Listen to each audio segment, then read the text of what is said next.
भीती दाखवण्याच्या नादात 4 वर्षाची चिमुकली उकळत्या पाण्यात पडल्याची धक्कादायक घटना घडली आहे। ही घटना कवडी माळवाडी परिसरात दुपारी 2:15 वाजेच्या सुमारास घडली आहे। रोहित पांचाळ हे कदमवाक वस्ती परिसरात इलेक्ट्रिकलची कामं करून कुटुंबाचा उदरनिर्वाह चालवतात।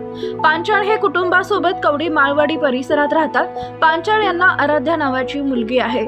उन्हाळ्याचा दिवस असल्याने पांचाळ यांच्या पत्नीला वेफर्स बनवण्याच्या 23 मार्चला बेत आखला होता। बटाट्याचे वेफर्स बनवण्यासाठी गरम पाणी केलं होतं। हे उकळलेलं पाणी गॅसवरून खाली उतरून ठेवलं होतं। दरम्यान पांचाळ यांच्या घराशेजारचा 14 वर्षाचा मुलगा आणि आराध्या दोघे खेळत होते।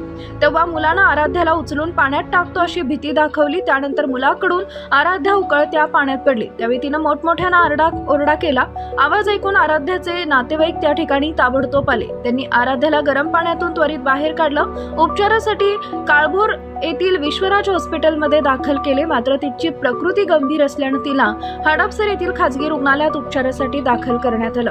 आराध्यावर उपचार सुरू झाल्यापासून सुमारे 3 ते 4 दिवस ती बेशुद्ध अवस्थेतच आहे।